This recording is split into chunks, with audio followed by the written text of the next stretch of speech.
And welcome back to Tight Sports. Welcome back to Tight Sports. Hit that like button on the way in. Punch that subscribe button on the way out. Thank you for your time today. Let's look at the Missouri Tigers visiting our Crimson Tide on this weekend, October 26th, 3:30. You can join me right here on this channel to watch the game with me. No need to watch alone. Out there in Huff Hull, Alabama, out there in Eufaula, Alabama, Dothan, Evergreen, tune in to Tight Sports. If you over in East Alabama, places like Columbus, Atlanta, Savannah, Augusta, East Alabama, join me right here. It's going to be on ABC. It's 3:30 Eastern. Missouri comes in with a record of 6-1.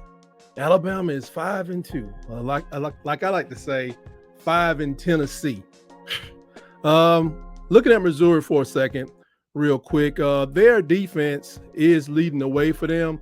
They are the 10th best in FBS, giving up 15.6 a game.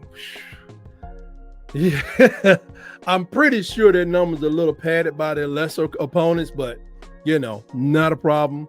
Their offense is generating 31.7 points a game, which ranks them as 44th in the country, or in the FBS. Got to get used to saying, I want to say D1. The Missouri Tigers is racking up 10.4 more points than we, as the Tide, surrender at 21.3. So hopefully, just like with Tennessee, the defense should be able to hold up and really hold this offense in check. Brady Cook is their main guy, their signal caller. He's a tough cookie. He went through it last week, and they gutted out a tough game against Vandy. He has like 1,500 yards this year, throwing the ball, 7 touchdowns, 1 interception, completion rate almost 63%, which is not too far from where Jalen is. He also has run for 117 yards. He kind of, he runs to extend the series, so I expect him to continue to do the same as Jalen did up until Tennessee. I do think Jalen was a little hurt. One person we got to watch out for, Luther Burden III. They put him everywhere, and he catches a lot of balls. He got like 36 balls this year for 437. And Marcus Carroll is their guy on the ground. Right now, he has about 321 yards. And Nate Noel, he's their best rusher. He doesn't get into the end zone as much, but he may be hampered by injury. So I just think we got to watch Marcus Carroll.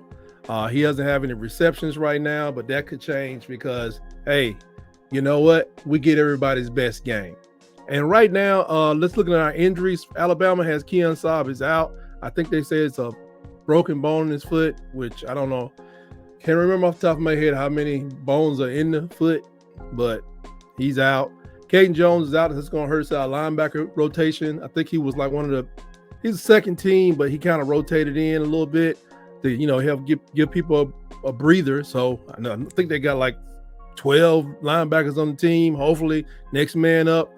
Red Morgan, I think he was practicing, but he's probable for this game. Now, Missouri, they got like 14, 15 players on their injury list, but players of note that they're missing. Like I said, Nate Noel, the leading back, is doubtful for this game. Brady Cook is on the list, but he's questionable to play. The defensive end, Smith, another quarterback is hurt. I mean, they really got beat up against Vandy. Vandy put a hurting on them. And, and playing against Auburn ain't no picnic either. Defensive end, Moore, these guys are out. Dean Smith, Sam Horn, Jacobs, a linebacker named Jacobs, and the defensive end, Moore, they're out for this game. But they got a range of a big, long list of injured players. Basically, when it comes to Alabama, I say the offense more than anything else. Now I've been complaining about the offense all year. People look, man, can't even do this. What is this stuff? This swarm. He's been holding on, folks. We knew coming in that the defensive backfield was messed up. We thought the offense was going to be just powerful. They have been sleepwalking since the second half of the Georgia game, if you ask me. This year, total offense, we are 46th in the country. They were 58th last year, actually, total offense. Scoring offense is 31.1 yards a game. That's 19th. Last year we were 24th, so that's a little bit better. But a lot of those earlier games against lesser competition run these numbers up. Penalties. Last week we were 118th in penalties. Right now because it's 15 penalty, 115 yard performance against Tennessee, we are now 129th out of 133 in penalties at 8.86 a game. And let me tell you something, Missouri don't have all them penalties. Last year the Tide was 50th at 5 point. We finished the season with 5.6 penalties a game. I don't know how you fix that. I just don't know how you fix that. But Missouri comes in at 47th with 5.7. They kind of sound like the Crimson Tide last year. Like I said, their defense leads the way. So with that, here are my keys for this game for our defense. We have to get negative rushing plays. Currently right now, and y'all have seen it, because of how they have everybody assigned, Saban used to have everybody say, to make it easier for everybody that's listening, you can go gaps or lanes. I say lanes so everybody can understand what I'm saying. When you split that field up, this side to this side, when the ball comes this way, everybody used to have a lane with Coach Saban. What they're doing now is they're having to dominate the man in front of them, which, you know, the play goes left or right. You're not going either way. You're kind of beating your man trying to get to the ball. The problem is people run real fast. So if I'm dominating this guy right here and something real fast come in, I got to get rid of him and then jump into that play. It can work, but it's harder in the SEC. So right now, the Crimson, to prove my point, the Crimson Tide is ranked 99th in what they call the stuff rate. That's negative plays when you're addressing just negative plays mainly when you're addressing the rushing. But, you know, we're 42nd overall in defense because usually I guess we don't get them in the hole, but we get them right here. We kind of, you know, Brian Urlacher him down. I see he used to run people down the sideline, got him to the Hall of Fame, but that's what he did. He didn't meet a lot of people in the hole. After he met Jerome Bettis that time, he was done with that. I'll meet you out here by the sideline, Jack. So we got to get that number up. We need to limit our pass exposure by any means necessary. I mean, whether it's using our coverage, increasing our pressure at time, mixing it in, scheming, and we got to protect the rotation because, you know, of the injuries that we have, if possible. You may have to just leave some people out there, especially if you get another injury. It gets to a certain point where we're already playing freshmen. I don't know. I guess all the juniors and everybody left, but we are playing a lot of freshmen and some sophomores and still next man up because there's a whole bunch of them on the roster. Got to limit that pass exposure. Third, I want the defense to increase their game-changing goals. Game changers for this team, things like safeties, fourth downs, 3 and outs, takeaways, and sacks. Their goal has been normally 12 for a game, 3 a quarter. I want them to increase that. We need 14 because you know what? The defense got to play lights out because the offense needs protection. So if we increase that thing to a goal from 12 to 14, and then you need to exceed that goal, come in around 15, I think you're kind of guaranteeing a win because it's real powerful. And the way they can best get this is to increase the number of 3 and outs. Now, I don't know if you got to stuff them gaps like Saban them used to do it. I don't even care. Get it done. Increase that thing up. Or if they don't increase the goal, I hope we can come in at 15, to be honest, in game-changing plays for just for the defense. I'm gonna do another video here pretty soon. I don't know if it'll be this week or next week.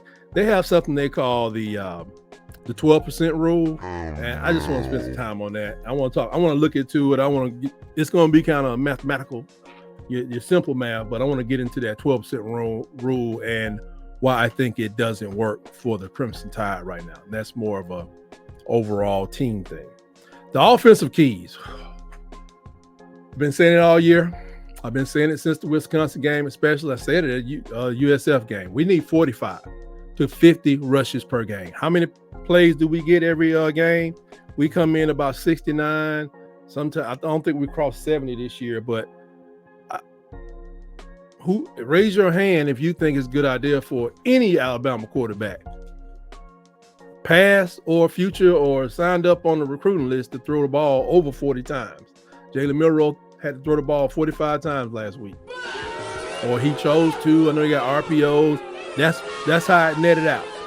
That's how it netted out. I think this year the most plays we run in a game was against Tennessee at 79.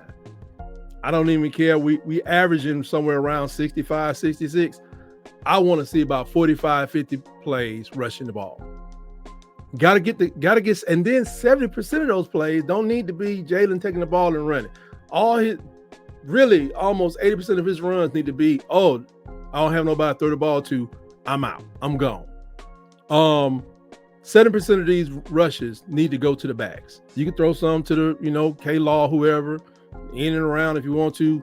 Kind of need to go at these defenses though. Because like I said, Missouri, when I watched them play against Vandy, I was like, "Ooh, they soft." Then when we played Vandy, I was like, Vandy kind of hard, so they could be tuckered out. It may just be beat up. So running, doing that thing, like, you've seen Derrick Henry when he runs toward the sideline and he usually gets tackled. No. You got to get Derrick Henry going like that. And that's what we need to do. Right up in, as was it Marshawn Lynch say, right through somebody's face, over and over and over 12 more times again, right through their face. Control the clock. Number 2 key for our offense: no negative plays. Focus on no penalties, excellence in execution, and protect the ball. No turnovers. That's just going to be a must. I wanted to do 5-6 penalties last week, coming down from our average of about 8 point something. Is higher now, but about 8 penalties. I said, we can come in at 6. We got a chance against, Tennessee. I don't even want to call a number because they doubled the number. It went from like 8 to almost 16. They came in at 15 for 115 yards. Like I said, when you give up 115 yards, you're basically giving up a touchdown. What did we lose by? A touchdown. So let's focus on protecting the ball, excellence in execution, no negative plays, and no penalties. Goodness gracious.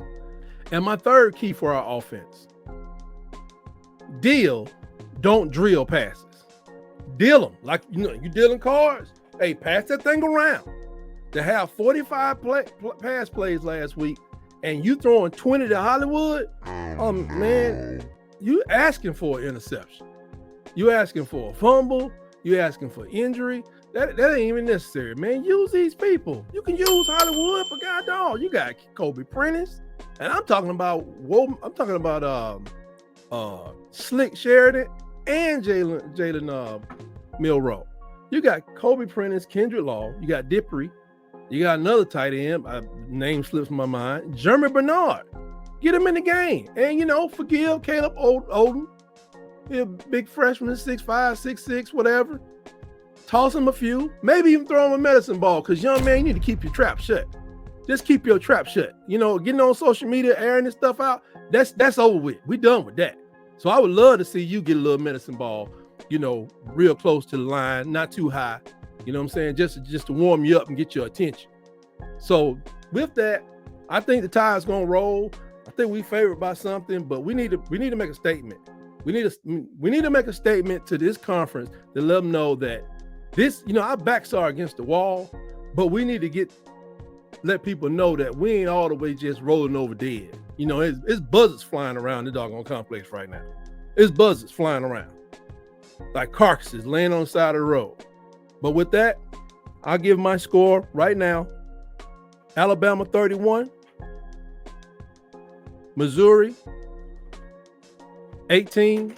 That's why I think we're going to come in at. And I don't know. I think we can just do this and just dominate them and make everybody else sit up. So if Coach DeBoer will do these things, this is the recipe for our success.